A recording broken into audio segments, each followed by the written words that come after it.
Hi hello ನಮಸ್ಕಾರ, welcome back to my YouTube channel lifestyle of ಮೇಘನಾ. ಇವತ್ತಿನ ದಿನ ನನ್ನ 21 ಡೇಸ್ ವೆಯ್ಟ್ ಲಾಸ್ ಚಾಲೆಂಜ್ನ 14th ಡೇ ಆಗಿರುತ್ತೆ. ಸೊ ಇವತ್ತಿನ ದಿನ ನಾನು ಸಿಂಪಲ್ಲಾಗಿ ಒಂದು ರೆಸಿಪಿನ ಮಾಡ್ಕೋತಾ ಇದ್ದೀನಿ.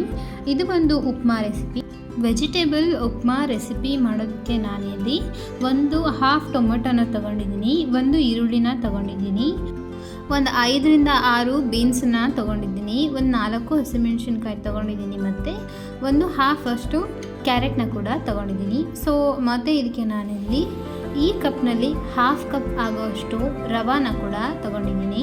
ಒಬ್ಬರಿಗೋಸ್ಕರ ಆಗಿರೋದ್ರಿಂದ ಹಾಫ್ ಕಪ್ ತೊಗೊಂಡಿದ್ದೀನಿ. ಇದು ಅವರೆಕಾಳನ್ನು ನಾನು ಕುಕ್ಕರ್ನಲ್ಲಿ ಒಂದು 4-5 ವಿಷಲ್ನ ತೊಗೊಂಡಿದ್ದೀನಿ. ಇವಾಗ ನಾನು ಒಂದು ಬಾಣಲೆಗೆ 1 ಟೇಬಲ್ ಸ್ಪೂನ್ ಆಗುವಷ್ಟು ಎಣ್ಣೆನ ಹಾಕ್ಕೊಂಡ್ಬಿಟ್ಟು ಅದಕ್ಕೆ ಬೇಕಾಗಿರುವಂಥ ನಾರ್ಮಲ್ ಒಗ್ಗರಣೆನ ಹಾಕ್ಕೊಂಡಿದ್ದೀನಿ. ಮತ್ತು ನಾನಿಲ್ಲಿ ಎಲ್ಲ ವೆಜಿಟೇಬಲ್ಸ್ನ ಕೂಡ ಇಲ್ಲಿ ಹಾಕ್ಕೊಂಡಿದ್ದೀನಿ. ಇದನ್ನೆಲ್ಲ ಹಾಕ್ಕೊಂಡ್ಬಿಟ್ಟು ನಾನು ಒಗ್ಗರಣೆನ ರೆಡಿ ಮಾಡ್ಕೊಂಡಿದ್ದೀನಿ. ಇದಕ್ಕೆ ನಾನಿವಾಗ ಅವರೆಕಾಳನ್ನ ಕೂಡ ಆ್ಯಡ್ ಮಾಡ್ಕೊತಾ ಇದ್ದೀನಿ. ಇದು ನಾನು ವೆಜಿಟೇಬಲ್ ಅವರೆಕಾಳು ಉಪ್ಪಿಟ್ಟನ್ನ ಮಾಡ್ಕೊತಾ ಇದ್ದೀನಿ. ಇವತ್ತು ಹೈ ಪ್ರೋಟೀನಿಂದ ಆಗಿರುತ್ತೆ, ಸೊ ಹೈ ಫೈಬರ್ ಕೂಡ ಹೌದು. ಮತ್ತು ನಾನಿಲ್ಲಿ 1 ಕಪ್ ಆಗೋಷ್ಟು ನೀರನ್ನು ಆ್ಯಡ್ ಮಾಡ್ಕೊತಾ ಇದ್ದೀನಿ. ನೀರು ಕುದ್ದಾದ ಮೇಲೆ ನಾನು ರವಾನ ಕೂಡ ಸೇರಿಸ್ಕೊಂಡ್ಬಿಟ್ಟು ಆಗಿದೆ ನೋಡಿ. ಇವಾಗ ಉಪ್ಪಿಟ್ಟು ರೆಡಿಯಾಗಿದೆ ಇವಾಗ.